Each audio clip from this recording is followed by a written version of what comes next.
तो एपिसोड की शुरुआत लव हाशरा मित्सुरी से होती है, जो कि उस डीमन से बोलती है कि वो नेजुको और गेनिया को छोड़ दे, जिस पे डीमन ऑब्वियसली मना कर देता है और बोलता है कि वो यहाँ पे सिर्फ एक ही आदमी का ऑर्डर मानता है, जो कि मित्सुरी तो बिल्कुल नहीं है।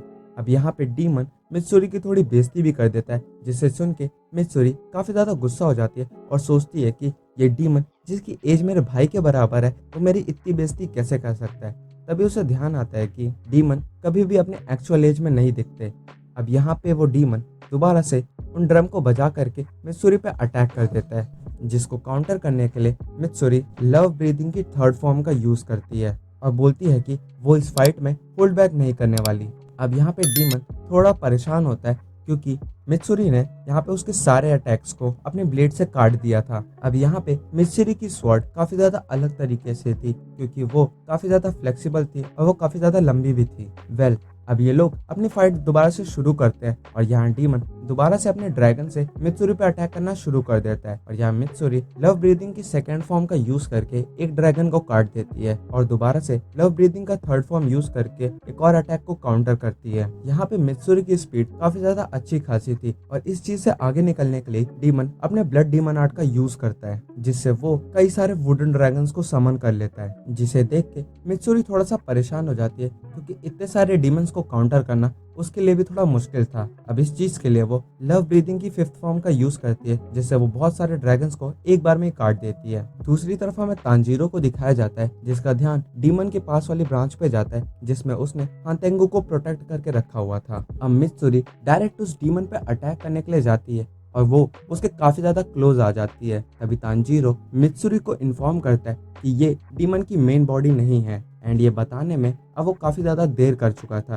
क्योंकि अब मित्सुरी को काफी क्लोज साउंड अटैक का सामना करना पड़ता है, जिससे मित्सुरी को काफी ज्यादा डैमेज होता है, लेकिन वो अभी भी जिंदा थी। एंड इस चीज की तारीफ करते हुए डीमन भी कहता है कि वेल डन, तुमने मेरा एक अटैक इतने क्लोज रेंज में खा करके भी जिंदा रह गए। एंड ये बोलते वक्त डीमन धीरे धीरे उसके पास आ रहा होता है। अब यहाँ पे मित्सुरी की जिंदा रहने का कारण उसकी मसल की डेंसिटी थी, एंड ये चीज डीमन को भी समझ में आ चुकी थी और इसीलिए वो मित्सुरी को स्वॉलो करने का सोचता है, लेकिन इससे पहले वो उसके हेड पे अटैक करने के लिए जाता है। पर तभी हमें मित्सुरी का पास्ट दिखाया जाता है, जहाँ पे मित्सुरी को एक लड़का रिजेक्ट कर देता है उसके बालों के कलर की वजह से और कहता है कि अगर हो सके तो मित्सुरी उसे भूल जाए। और अब कहानी बचपन से शुरू होती है, जहाँ पे मित्सुरी और उसके मॉम डैड साथ में रहा करते थे एंड वो आपस में काफी फन किया करते थे। मित्सुरी बचपन से काफी ज्यादा स्ट्रांग थी, वो काफी ज्यादा भारी भारी वजन को आराम से उठा लिया करती थी, उसकी एपेटाइट भी काफी ज्यादा थी और वो पंचे में बड़े बड़े सुमो रेसलर्स को भी आराम से हरा दिया करती थी। अब ये चीज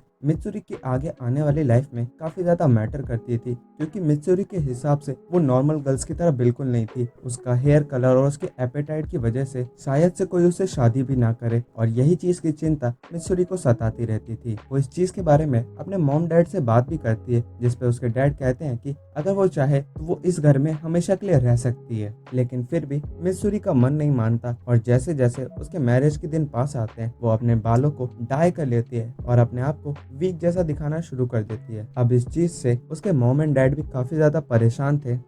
कुछ दिनों बाद मित्सुरी को एक लड़के का रिश्ता भी आता है, जो कि मित्सुरी से शादी करने के लिए तैयार हो चुका था, लेकिन मित्सुरी को अभी भी ये गिल्ट था कि कहीं क्या कोई भी उसे वैसे नहीं अपना सकता जैसे वो रियल में है। और यहीं पे पास्ट खत्म हो जाता है और हमें प्रेजेंट का सीन दिखाया जाता है, जहाँ पे नेजुको, गेनिया और तांजीरो ने मिलकर के मित्सुरी को बचा लिया था। अब यहाँ तांजीरो किसी भी तरीके से लव हाशरा मित्सुरी को बचाने की बात कहता है, क्योंकि अगर मित्सुरी जिंदा रहेंगी तो वो किसी न किसी तरीके से उस डीमन को हरा देंगे। एंड तांजीरो की ये बात सुन करके मित्सुरी की आंखों में पानी आ जाता है। अब ये तीनों मित्सुरी को उठा करके वहां से भागने लगते हैं। अब डीमन भी अपना अटैक करने के लिए तैयार हो जाता है और वो उन पे लाइटनिंग से अटैक कर देता है। वो सोच रहा होता है कि क्या ये अटैक उनको लगा होगा, लेकिन तभी हमें मित्सुरी की आवाज आती है, जो कि वो सारी लाइटनिंग को स्लैश थ्रू कर देती है और कहती है कि thank you for everything, demon slayer corps are my family family and I am going to protect them. Well, इसके बाद हमें एक पास्ट का सीन दिखाया जाता है जहाँ पे ओबेयाशिकी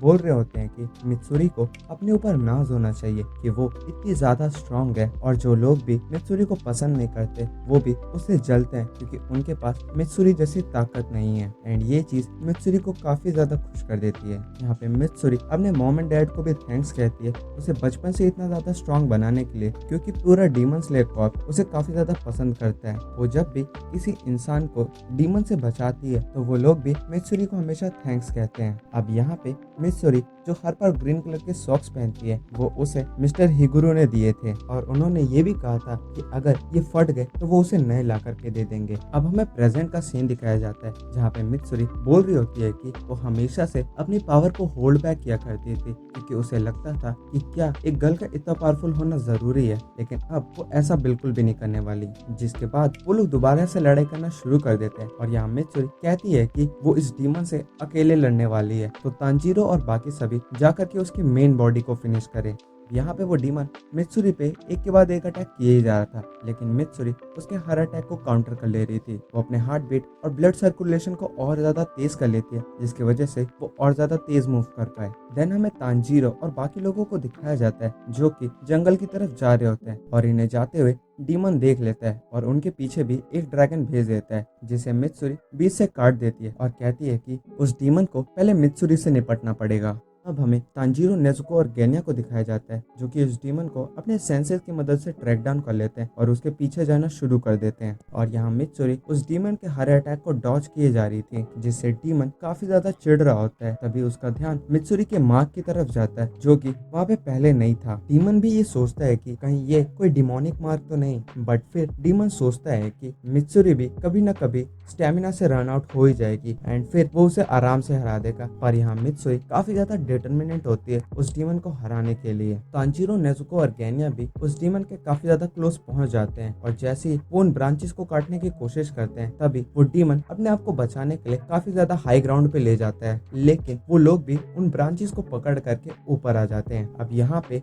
गेन्या अपने माउथ से उन ब्रांचेस को तोड़ने लगता है एंड हमें बताया जाता है कि गेन्या जब भी किसी स्ट्रॉन्ग डीमन को स्वॉलो कर लेता है तो उसके अंदर रीजनरेशन की पावर कम हो जाती है बट उसकी मसल पावर और ज्यादा बढ़ जाती है। एंड इसी के बेसिस पे वो उन ब्रांचेस को फाड़ देता है जिससे हानतेंगु डायरेक्ट जमीन पे जाके गिरता है। अब तांजीरो उन ब्रांचेस को काटने के लिए आगे बढ़ता है, लेकिन तभी उन ब्रांचेस में से कई सारी विप्स निकलती हैं जो कि इधर उधर डैमेज करने लगती, जिसकी वजह से तांजीरो का उन ब्रांचेस को काट पाना काफी ज्यादा मुश्किल हो रहा था। लेकिन तभी नेजुको थोड़ा दिमाग लगाती है और अपना ब्लड उस वुड पे फेंक देती है एंड अपना ब्लड डीमन आर्ट यूज करती है जिससे वो वुड जलना शुरू हो जाती है। अब तांजीरो भी हिनुकामी कागरा का यूज करके फाइनली उन वुड्स को काट देता है, पर तभी उनका ध्यान अंदर की तरफ जाता है जहाँ पे हानतेंगु प्रेजेंट ही नहीं होता। तांजीरो समझ जाता है कि हानतेंगु जरूर आसपास ही होगा एंड तभी उसे हानतेंगु दिख भी जाता है एंड हानतेंगु भी अब पूरी जान लगा करके वहाँ से भागना शुरू कर देता है। पर तांजीरो अब काफी ज्यादा डिटर्मिनेंट हो चुका है उस डीमन को मारने के लिए, इसलिए वो कहता है कि जितने भी पाप हानतेंगु ने किए उन सभी की सजा आज तांजीरो उसे देगा। अब ये सब सुन करके हानतेंगु को अपना एक पास्ट याद आता है जिसे याद करके वो कहता है कि उसे आज तक किसी ने सिंपैथी नहीं दिखाई और उसने कभी भी झूठ नहीं बोला। वो बचपन से बुरा नहीं था बल्कि वो बुरा बन गया एंड ये लाइन हर बुरा पर्सन बोलता है, इसलिए तांजीरो का इस पे कोई इफेक्ट नहीं पड़ता और वो डायरेक्ट उसे मारने के लिए उसके पीछे जाने लगता है। अब यहाँ पे गेन्या एक ट्री को उखाड़ करके डायरेक्ट हानतेंगु पे फेंक के मारता है, लेकिन हानतेंगु उससे भी बच जाता है और अब नेजुको